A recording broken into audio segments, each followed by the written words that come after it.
सीधा प्रयास में आप सभी का एक बार फिर से स्वागत है।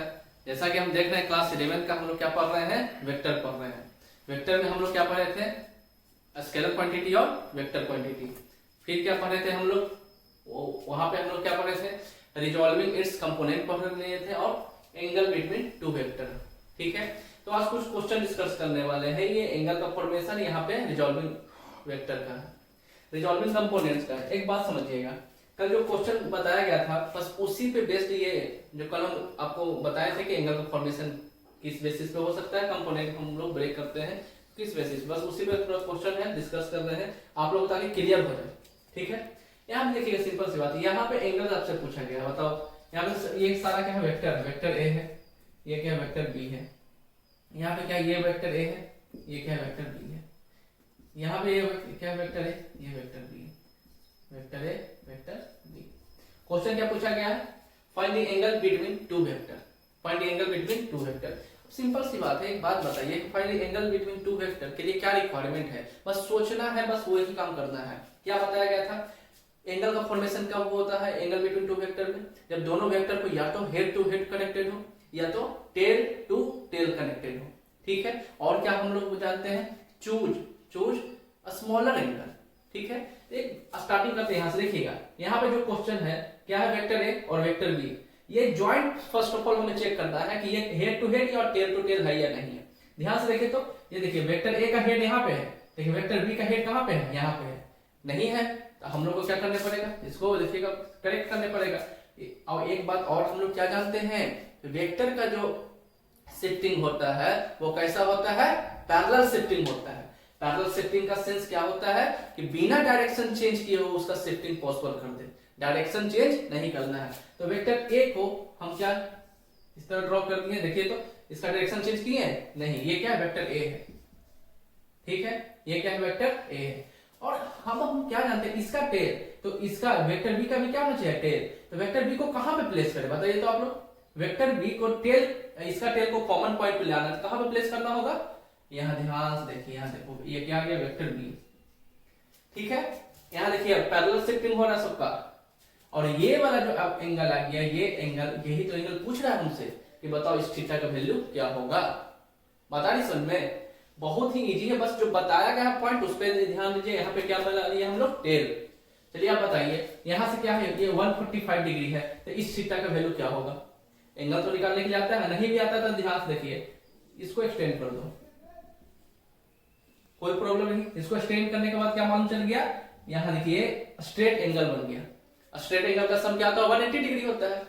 यहां से क्या हो गया, 145 यहां से यहां है, तो ये एक थीटा का वैल्यू कितना होगा, 180 माइनस 145 डिग्री। तो 180 माइनस 145 डिग्री कितना हो गया बताइए, 5, 50 और 3 क्या आ गया यहाँ पे, ये 35 डिग्री आ गया। अरे बोलो कोई प्रॉब्लम है तो बता दीजिएगा, कोई प्रॉब्लम नहीं होगा, बस जो बताएं बस उसी पर कंसीडर करना। चलिए यहाँ पे आते हैं नेक्स्ट क्वेश्चन पे। फिर क्या बोला है, find angle between two vector. अरे एंगल बिटवीन टू वेक्टर क्या करना है, पैरेलल शिफ्टिंग करा देना है। कैसा पैरेलल शिफ्टिंग हो, या तो हेड टू हेड कनेक्टेड हो या तो टेल टू टेल कनेक्टेड हो। तो सिंपल सी बात, इसको पैरेलल शिफ्टिंग कराते हैं। यहां देखिए ये कौन सा वेक्टर है, ये वेक्टर ए आ गया। ठीक है, वेक्टर ए का टेल, ये क्या है, वेक्टर ए का टेल यहाँ पे है, तो वेक्टर बी का भी टेल कहां से, यहां से स्टार्ट होगा, तो ये इसका यहां से स्टार्ट करा देते हैं। ये वेक्टर बी हो गया, ये क्या है, वेक्टर बी है। हमेशा ध्यान रखिएगा, हम लोग जो शिफ्टिंग कराते हैं वो वेक्टर का वो कैसा आता है, पैरेलल शिफ्टिंग होता है। अब ये थीटा आपसे पूछा है, क्वेश्चन में क्या पूछा, ये थीटा, ये वाला थीटा नहीं, यहाँ पे ये वेक्टर का एंगल नहीं रिप्रेजेंट करता है, वेक्टर का रिप्रेजेंटेशन एंगल यहाँ पे है। अब आते ये थीटा का वैल्यू क्या होगा, थीटा का वैल्यू यहाँ से क्या होगा, तो देखिए यहाँ से इसको भी एक्सटेंड कर दो, तो यहाँ पे ये 30 है, ये टोटल क्या है, स्ट्रेट एंगल 180 है, तो 180 माइनस 30 क्या हो गया, इस थीटा का वैल्यू क्या हो गया, 150 डिग्री। कितना इजी से बनते जा रहा है, बस जो जानते हैं बस उसी को अप्लाई कीजिए। चलिए यहां से आते हैं जल्दी से, क्या होगा बताइए तो, यहाँ पे क्या है, कनेक्टेड है, चेक कर लेना है। यहाँ इसका हेड है, यहाँ बी का क्या है, टेल है, नहीं कनेक्टेड है, सही कीजिए। सही करने के लिए क्या करना पड़ेगा, यहां से देखिए ये क्या वेक्टर ए है, ये क्या है, वेक्टर ए है। अब इसका टेल यहाँ पे है, तो बी का भी टेल कहां पे आना चाहिए, इस कॉमन पॉइंट पे आना चाहिए। बी का टेल कैसा, पैरेलल शिफ्टिंग, पैरेलल शिफ्टिंग यहां से देखिए कौन सा एंगल पूछा गया है, या देखिए ये थीटा का वैल्यू पूछ रहा है आपसे, बताइए। यहाँ पे क्या है 45 डिग्री है, यहाँ पे क्या है 45 डिग्री है, और इसको हम लोग क्या कर दिया, यहाँ पे ले आए हैं, ठीक है।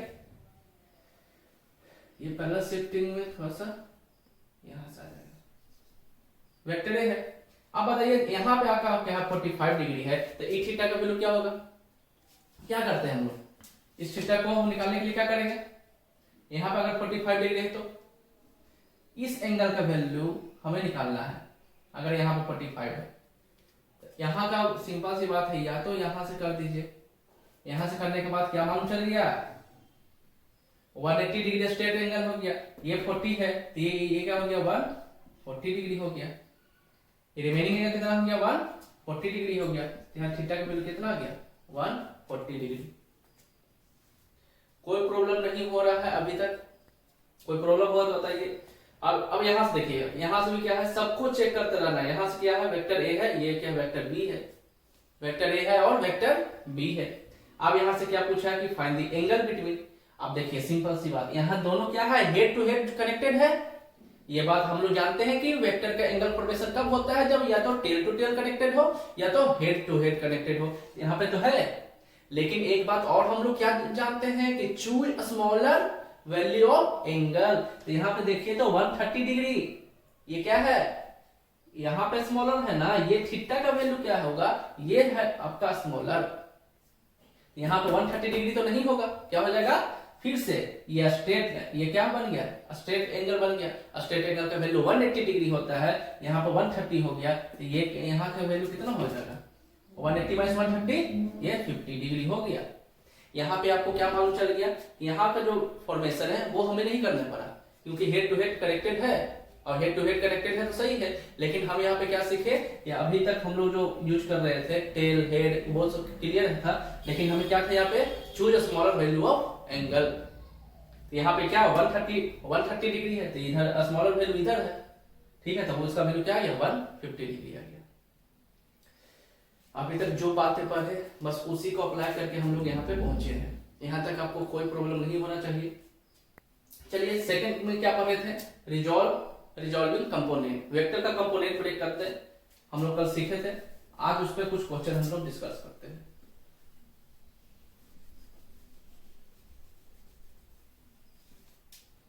चलिए यहाँ देखिए ध्यान से, कंपोनेंट ब्रेकिंग का क्या फंडा बताया गया था, क्या है एक्स वाई प्लेन है, हम लोग जानते हैं ये क्या है वाई है, ये क्या है एक्स है, ठीक है। यहां से एक वेक्टर लिए, ये क्या है वेक्टर ए है, क्या है वेक्टर ए है। यहां से ये क्या हो गया एंगल, एंगल क्या होगा थीटा। एंगल थीटा कहां से बनता है, हमेशा जानते हैं किसी भी ट्रायंगल का अगर एंगल थीटा बनता है तो वो उसके लिए ये क्या हो गया बेस हो गया, क्या हो गया बेस हो गया। तो कल हम लोग क्या पढ़े थे, यहाँ से देखिए ये एक लाइन ड्रॉ कर दिया, वो यहाँ क्या हो गया परपेंडिकुलर हो गया, या यहाँ पे क्या हम लोग पढ़ गए ये राइट एंगल ट्रायंगल हो गया। इसका वेक्टर ए हम जब बोल रहे हैं ना तो ये अंडरस्टूड है कि इसका मैग्नीट्यूड क्या होगा ए होगा। तो अब हम लोग बेस से क्या जानते हैं राइट एंगल ट्रायंगल में, बेस क्या होता है cos थीटा के लिए, तो ए का क्या हो गया कंपोनेंट ए cos थीटा, एंगल का वैल्यू क्या थीटा हो गया, ठीक है। यहाँ पे हो गया ए cos थीटा, परपेंडिकुलर क्या जानते हैं sin थीटा। किसका कंपोनेंट ब्रेक कर रहे हैं वेक्टर ए का, तो उसका मैग्नीट्यूड क्या है ए, यहाँ पे क्या पढ़ दिए ए sin थीटा। ये आपस में क्या है पैरेलल है, तो यहाँ पे ये हो गया a cos theta along x axis, a sin theta along y axis. ये बात हम लोग कर पढ़े थे, कोई प्रॉब्लम नहीं। a sin theta along y axis, a cos theta along x axis, किसका कंपोनेंट ब्रेक किए हैं वेक्टर a का, ठीक है। चलिए यहाँ पे अब इसी का रिक्वायरमेंट है, इसी के यहाँ पे हम लोग यहाँ क्वेश्चन डिस्कस करते हैं। यहाँ पे क्या दिया वेक्टर 5 यूनिट है, वेक्टर का मैग्नीट्यूड क्या है 5 यूनिट है। यहाँ पे दे दिया एंगल 60 डिग्री। हम लोग क्या जानते हैं कि वेक्टर का एंगल का फॉर्मेशन कहां से होता है बेस से होता है, अभी हम लोग पढ़े हैं। तो क्या हो गया यहाँ पे cos 60 डिग्री, cos क्या हो गया है 60 डिग्री। तो cos 60 डिग्री कितना मैग्नीट्यूड है 5, क्या हो गया 5 cos 60 डिग्री। y कंपोनेंट के अलावा हम लोग क्या जानते हैं y के लिए, तो 5 sin 60 डिग्री, कोई प्रॉब्लम नहीं। यहाँ पे क्या हो गया resolving components of A vector. यहाँ पे बताइए सिंपल सवाल, यहाँ पे क्या है 45 डिग्री है, यहाँ पे यूनिट कितना है 6 यूनिट है।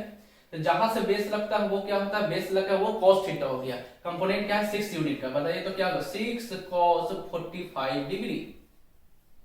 तो यहाँ पे ये क्या हो गया, बाई एक्सिस के अलॉन्ग हो गया, समझ रहे बात को। यहाँ पे आप क्या हो जाएगा 6 sin 45 डिग्री। जहां से एंगल का फॉर्मेशन स्टार्ट होता है वो उसका बेस होता है, बेस के लिए हम लोग cos थीटा, परपेंडिकुलर हाइट के लिए sin थीटा लेते हैं, क्योंकि ये एक्स वाई प्लेन एक दूसरे पे क्या होता है, म्यूचुअली परपेंडिकुलर होता है। इसका जो यहां से एंगल का फॉर्मेशन होता है वो कैसा 90 डिग्री का होता है।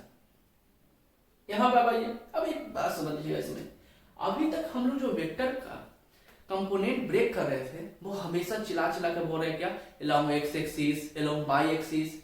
इस फिगर में थोड़ा सा बताइए तो आप, इस फिगर में देखिएगा यहां से ये 30 डिग्री, तो ये क्या बन गया, ये लाइन है क्या, बेस है। यहाँ पे क्या है 10 यूनिट है, मैग्नीट्यूड क्या है 10 यूनिट है। अब क्या होगा 10 cos 30 डिग्री, क्लियर सी बात है। और एक दूसरे पे ये क्या है, म्यूचुअली परपेंडिकुलर है। तो ये जब बेस हो गया तो ये क्या हो गया, परपेंडिकुलर हो गया। यहाँ पे 10 cos है, तो यहाँ पे क्या होगा 10 sin क्या है 30 डिग्री, 10 sin 30 डिग्री। कंपोनेंट जो ब्रेक हो गया। अगर आपसे कोई पूछता है कि बताओ कंपोनेंट जो ब्रेक करते हैं वो क्या always X axis Y axis के अलाउ नहीं होगा, तो बिल्कुल होता है, सही बात है, हाँ बोलना है यस। अगर कोई पूछे क्या वो हॉरिजॉन्टल और वर्टिकल की रिलेशनशिप में रहेगा, नहीं, ये हम बात नहीं बोल सकते हैं। ये दो फिगर में हम लोग क्या देखें कि इस लाइन को क्या बोला गया है हॉरिजॉन्टल, यहाँ पे क्या बोला गया वर्टिकल। यहाँ पे हमें एक्स वाई जो प्लेन देख रहे थे वो हमेशा क्या था हॉरिजॉन्टल वर्टिकल में ही था। लेकिन इस फिगर में देखिए तो ध्यान से, यहाँ भी एक्स वाई प्लेन ही है, लेकिन यहाँ पे वो हॉरिजॉन्टल वर्टिकल शेप में नहीं है। तो अगर कोई आपसे पूछता है क्या कंपोनेंट जो ब्रेक करते हैं वो हॉरिजॉन्टल और वर्टिकल फॉर्म में ब्रेक होगा, तो नहीं, ये बात हम नहीं बोल सकते हैं। कभी हो भी सकता है और नहीं भी हो सकता है, ठीक है। तो कंपोनेंट ब्रेक करने के लिए क्या रिक्वायरमेंट है, थोड़ा सा हम कुछ बातें जान लेते हैं। पहले तो जान चुके हैं, लेकिन यहाँ पे ये दोनों तो क्या हॉरिजॉन्टल और वर्टिकल भी यहाँ पे है, लेकिन यहाँ पे नहीं है। तो सिंपल सी बात क्या होता है, यहाँ देखिएगा the component resolve, the component can be resolve, can be resolve, क्या कंपोनेंट कैन बी रिजॉल्व, ठीक है,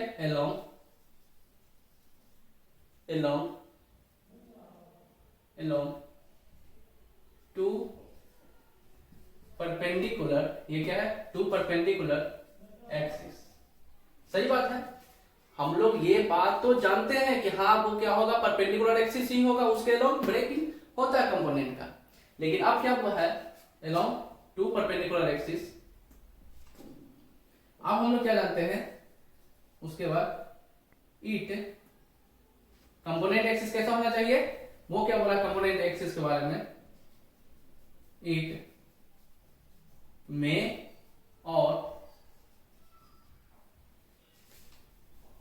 हॉरिजॉन्टल और में नॉट वर्टिकल। बात समझे। अभी हम आपको क्या बस समझाना चाह रहे हैं कि ये दो प्लेन में आप क्या देख रहे हैं, एक्स है जो हॉरिजॉन्टल के कंडीशन में है, वाई जो वर्टिकल कंडीशन में है। तो आपको लग रहा है कि एक्स वाई प्लेन क्या होता है ऑलवेज हॉरिजॉन्टल वर्टिकल के फॉर्म में ही होता है। लेकिन यहाँ से हम क्या सीखे, नहीं ऐसा बात नहीं है। कंपोनेंट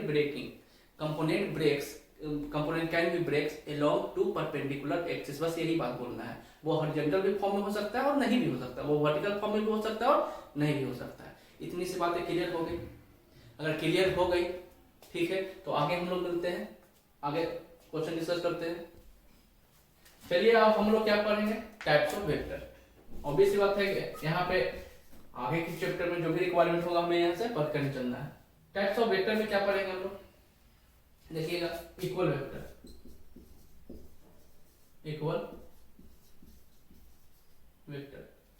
अब इक्वल वेक्टर में ना पहले समझ लेते हैं। देखिएगा इक्वल वेक्टर में क्या है, अगर वेक्टर यहाँ पे ए है, ये क्या वेक्टर ए है, ये क्या है वेक्टर बी है, ठीक है। ये से आपको क्या मालूम चलता है? यहाँ पे क्या बोला गया, ध्यान से देखिएगा, जितना इसका लेंथ है उसको उतना ही इसका लेंथ है। जिस डायरेक्शन में ये मूव कर रहा है उसी डायरेक्शन में ये मूव कर रहा है। अगर कोई पूछता है बताओ इक्वल वेक्टर क्या है, क्या बोलना है? इक्वल वेक्टर में हम लोग क्या जान गए, वेक्टर वेक्टर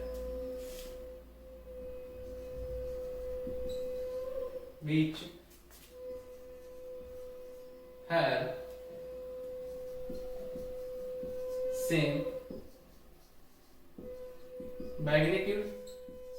इस बात को ना याद नहीं करना है, हम क्या बोले बस इस लाइन को देखते रहेंगे, आपको डेफिनेशन यहीं से बनेगा। क्या बोले, वेक्टर ए का जो वैल्यू है वो वेक्टर बी का वैल्यू है, जितना इसका लेंथ है उतना ही इसका लेंथ है, तो मैग्नीट्यूड क्या हो गया, सेम हो गया। तो क्या लिखे, vector B, vector which have same magnitude. ठीक है, उसके साथ साथ क्या है, वो डायरेक्शन भी सेम मूव कर रहा है, तो आप क्या बोलेंगे, हैव सेम मैग्नीट्यूड एंड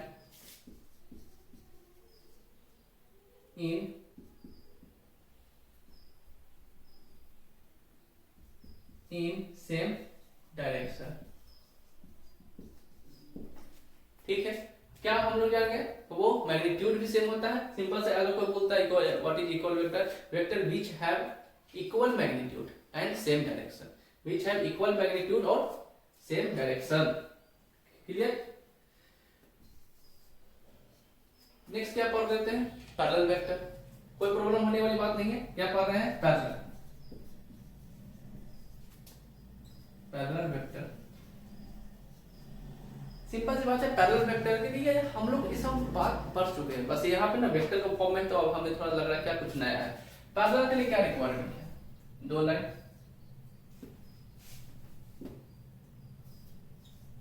ये वेक्टर ए है, ये क्या वेक्टर बी है, ये दोनों क्या है, एक दूसरे का पैरेलल है। पैरेलल में क्या है, मैग्नीट्यूड का रिक्वायरमेंट नहीं होता कि वो इक्वल है या नहीं है, लेकिन पैरेलल में क्या है, सेम डायरेक्शन में मूव हो। तो पैरेलल वेक्टर के लिए क्या लिखेंगे, वेक्टर इन सेम डायरेक्शन। क्या बोले, वेक्टर इन सेम डायरेक्शन, कोई दिक्कत नहीं है। इसी के कारण इसी पे अब क्या हो जाएगा, एंटी पैरेलल। तो एंटी पैरेलल में क्या हो गया, ये सब बात तो आप खुद जान सकते हैं। एंटी पैरेलल देखे तो वेक्टर ए है, वेक्टर बी है, कुछ भी यहां से सब कुछ सीखना है, बात नहीं सुनिए, ये सब आप जानते हैं, कुछ नया नहीं है। ये क्या है, एंटी पैरेलल है, तो एंटी पैरेलल में क्या हम लोग बोलते हैं, vector in opposite direction. Anti parallel,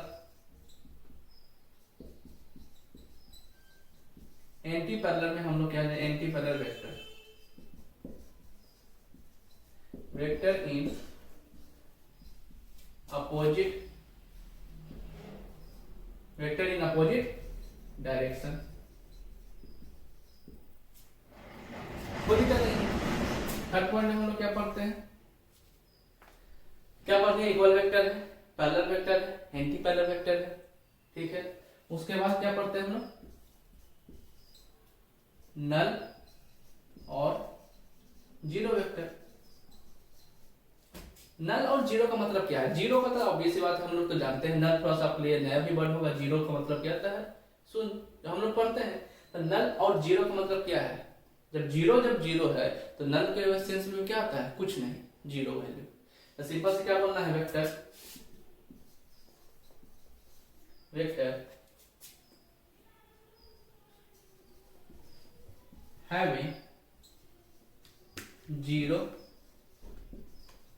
magnitude. क्या बोले, वेक्टर हैविंग जीरो मैग्नीट्यूड। सब बात देख रहे हैं, सब कुछ हम लोग क्या है बस जान पा रहे हैं, इसलिए इस सबको लिख पा रहे हैं, कुछ याद करके नहीं लिखना है।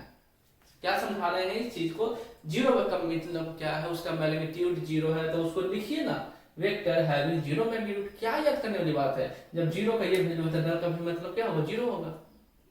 ठीक है, यहां तक कोई याद करने की बात है, बस समझ लीजिए थोड़ा थोड़ा। चलिए लास्ट वन है, अब क्या पढ़ना है, यूनिट वेक्टर।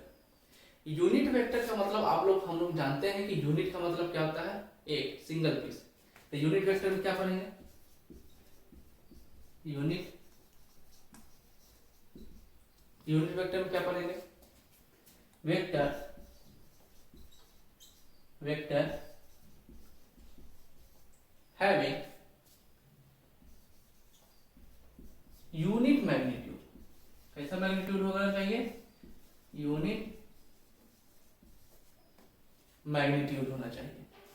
ठीक है, और एक बात समझने का, यूनिट वेक्टर का रिक्वायरमेंट बहुत ज्यादा है जब हम लोग वेक्टर पढ़ेंगे, इतना बोलने से काम नहीं चल जाएगा। अब क्या बोला गया है,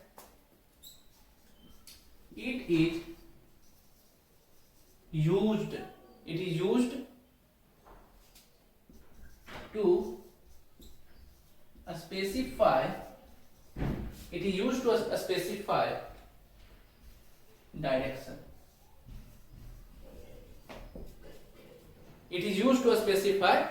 direction, डायरेक्शन किसका डायरेक्शन होना चाहिए, तो ऑब्वियस सी बात है किसका डायरेक्शन को बताएगा, वेक्टर के डायरेक्शन को। किसका डायरेक्शन को बताएगा, वेक्टर के डायरेक्शन को। देखिएगा यूनिट वेक्टर को हम लोग किससे रिप्रेजेंट करते हैं, यहां देखिएगा, ये कोई भी वेक्टर है ए बी सी, उसके ऊपर कैप लगा दीजिएगा तो वो किसका फॉर्म में आ जाता है, यूनिट वेक्टर के फॉर्म में आ जाता है। अभी हम आपको क्या बोले, ये क्या है, वेक्टर है। ठीक है, वेक्टर ए है तो उसका मैग्नीट्यूड क्या होगा, ए मैग्नीट्यूड होगा। इसका डायरेक्शन कौन बताएगा, इस मैग्नीट्यूड का डायरेक्शन, क्योंकि इसमें डायरेक्शन मैग्नीट्यूड में तो कोई डायरेक्शन नहीं होता है। तब बोला गया क्या, यहाँ देखिए इस पे यूनिट वेक्टर इसका डायरेक्शन को बताने के लिए इसके साथ रहेगा। अब यहां से हम लोग क्या जानेंगे कि यूनिट वेक्टर इक्वल टू क्या हो गया, वेक्टर डिवाइडेड बाय मैग्नीट्यूड। ठीक है, इसको और हम कैसे लिख सकते हैं, इसको क्या है, यूनिट वेक्टर को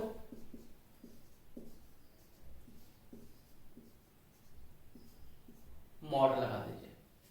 अगर कोई वेक्टर है, वेक्टर आर है, इसे अब हम लोग मैग्नीट्यूड में कन्वर्ट करना है, तो यहां सिंपल से इस पे मॉड लगा दीजिए। ये क्या है, मैग्नीट्यूड का वैल्यू बताने लगेगा। और ना तो सिंपल सा अगर मैग्नीट्यूड लिखना है तो सिंपल सा आर लिख दीजिए, कोई भी अल्फाबेट को, उसका ओरिजिनल फॉर्मूला मैग्नीट्यूड को शो करता है। यहां तक कोई बात नहीं समझ में आया होगा तो बताइएगा, हम आपको क्या समझाना चाहें। इस हम कोई ऐसा कोई भी बात नहीं कि आप जानते नहीं है, सारा बात आपको पहले से मालूम है। बस यहाँ पे क्या है कि थोड़ा सा एक समरी के रूप में हम आपको समझाना चाह रहे हैं कि यहाँ पे जो भी हम लोग पढ़ रहे हैं बस उसको देख कर ही हम लोग किसी का डेफिनेशन बता सकते हैं। याद करने वाली बात बिल्कुल भी नहीं है। यूनिट वेक्टर थोड़ा सा एक नया था, तो यूनिट मतलब क्या था आपको भी मालूम है कि एक सिंगल वैल्यू, क्या बोला गया, वेक्टर हैविंग यूनिट मैग्नीट्यूड। लेकिन इसका इंपॉर्टेंस आता है डायरेक्शन को बताने में, वेक्टर के डायरेक्शन को वो बताता है। एक बात और समझिए, यहाँ पे हम क्या बोले, यूनिट वेक्टर क्या है, डायरेक्शन को बता रहा है। किसका डायरेक्शन को, वेक्टर ए को।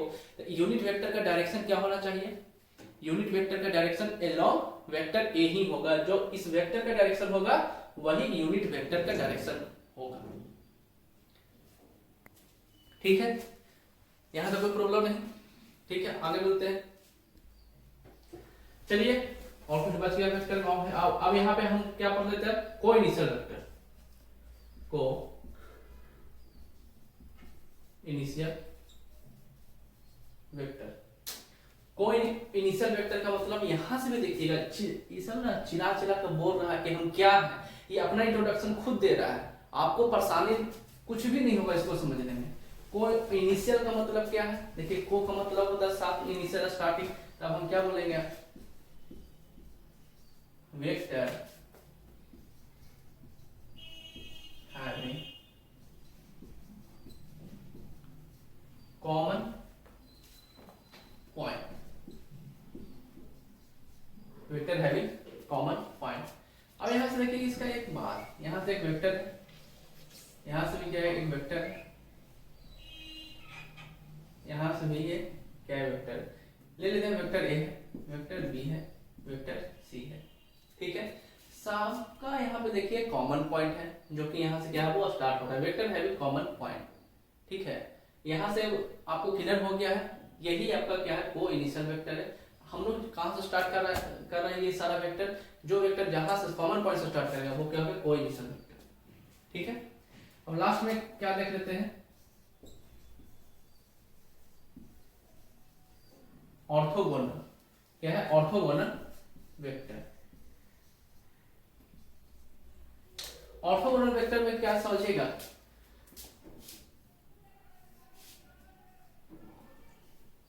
यहां है वेक्टर ए है, ये वेक्टर बी है,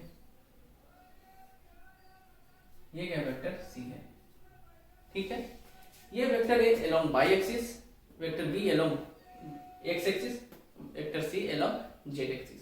अब हम लोग को मालूम है कि ये जो x एक्सिस, y एक्सिस और z एक्सिस कैसे होते हैं, म्यूचुअली परपेंडिकुलर होते हैं। ये तीनों के बीच का रिलेशन कैसा होगा, परपेंडिकुलर का हो गया। कैसा है, परपेंडिकुलर का रिलेशन है। अब हम क्या बोल सकते हैं, ऑर्थोगोनल वेक्टर में हम लोग क्या बोल सकते हैं,